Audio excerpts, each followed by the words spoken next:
Exactly. And I think that is one of the strong points that Learn to Cope has for the family, because it's not necessarily focused on the addict itself as much as it's focused on the family and the loved ones of the addict, because I always called it suffering in silence. I mean, as a parent, that's the way I've always looked at it. So it's a tremendous thing that you and the members and board of directors of Learn to Cope are doing and spreading that word. Well, we do, and that's something I would like to mention. We have so many parents and our board of directors behind the scenes that work really hard. And we've got about 40 trained parent facilitators between all groups. And we hold a training once a year, which we had developed to help the facilitators too in different situations that can come up. How do we handle when someone passes away, which unfortunately happens very often. And it's run very well, so it's not just me.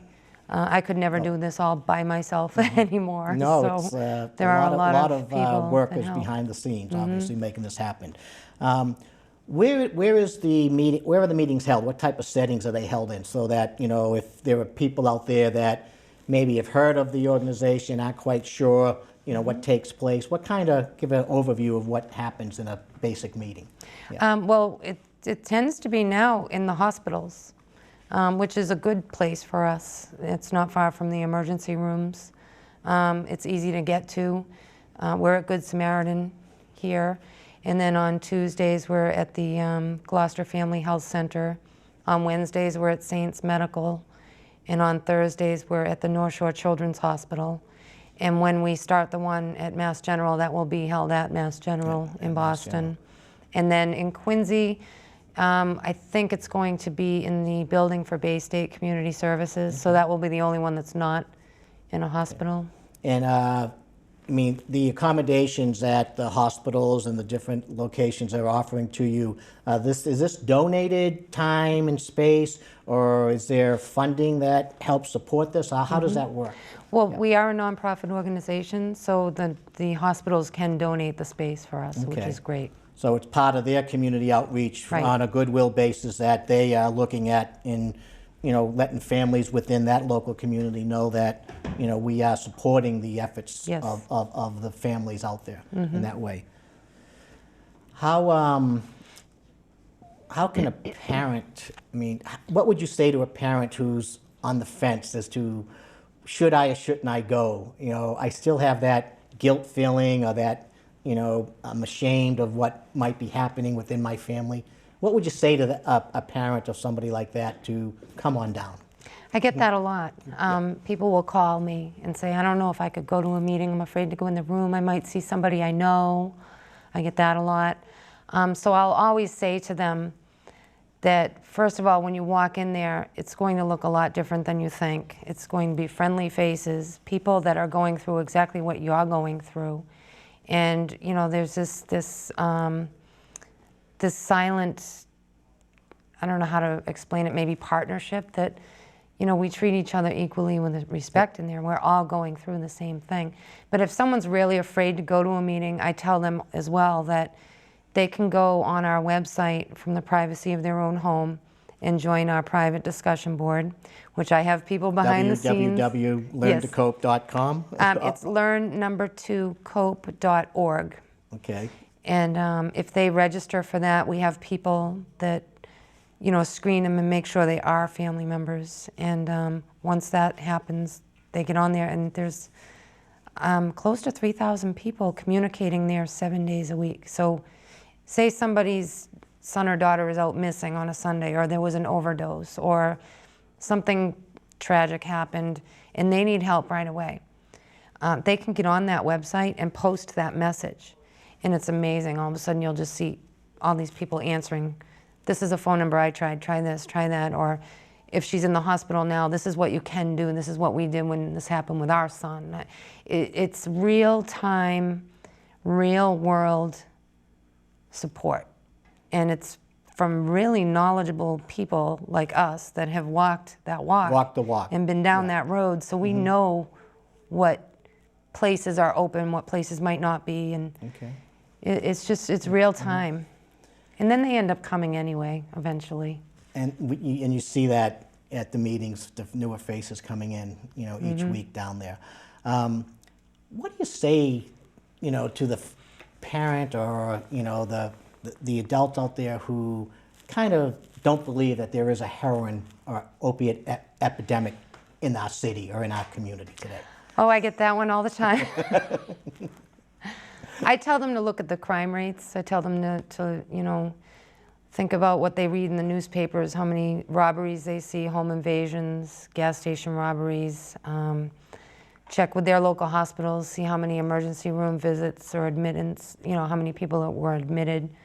To go to the Bureau of Substance Abuse Services website or the Department of Public Health and look to see that between 2002 and 2008, we lost 3,859 people to overdose by opioids. That's more than we've lost in a foreign war in a foreign country, soldiers. So, and that's just in little tiny Massachusetts. So, I think there was some statistics that was showing we lose potentially two people a day. 2 people per day. To the opiate addiction, crisis that's happening throughout the Commonwealth. Number 1 cause of death in the state. Number 1 cause of death in the state. And as you mentioned, we put all of this funding and support into other efforts as a country, and yet right in our backyard, we've got this devastating, epidemic going on that's, is killing more of us here in residents of Massachusetts than have been, as you mentioned, killed in the war, right? Over there in Afghanistan right now. It's astounding when you really look at it. How does somebody become involved in drugs? What have you learned from, being out there talking about the whole opiate addiction? How do our kids get exposed to drugs these days? Well, with this particular opiate epidemic, a lot of it is the pharmaceutical companies are really putting out a lot of addictive, highly addictive, dangerous drugs that are being overprescribed. I'm actually on a panel for Brandeis University's prescription pill monitoring program, which we're at risk of losing. Hopefully we will not. But what it involves is, having a better way to monitor the amount of prescriptions that a doctor shopper might be getting. They might have 3 or 4 different pharmacies and 3 or 4 different doctors. And what would happen with the PMP would be they would be able to see that. A doctor could look that up and see that they have this prescription from other doctors. It's not always PMP being? Prescription pill monitoring program. Thank you. It's also, we have a trafficking ring that goes down to Florida, to Broward County, and we have what we call pill mills in Florida. And they're sort of like Tedeschi's around here. They're little clinics that are just everywhere. And anyone can walk into one of those clinics and get a prescription. And there's been many, many, many cases where people go there and come back with it and get it for double the price, sell it for double the price here. Okay. There's also the medicine cabinets. You can't really get a $200 a day habit from your mom's Percocets, but it can start there. Sure. And that's something that any one of us as a parent should probably be looking at right now. What is in our medicine cabinets? What's on top of our refrigerators? Right. In the little swivel thing that we Yeah. go around, and see, how old it is, what the strength is, and even do we even need to have it anymore? Right. Right.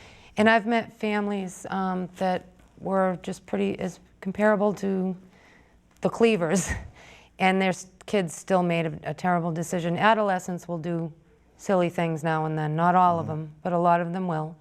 And these pills are so available. They are so easy to use, you can't smell them. They're shared in school. There's kids that are prescribed things that sometimes can be shared in school, like Ritalin and things like that. So the parents should never let their kids just carry their own prescriptions. There's also a problem with education on what is an opiate. If your son or daughter gets hurt in sports and you go to the emergency room and they prescribe Vicodin, most people don't know a Vicodin is an opiate.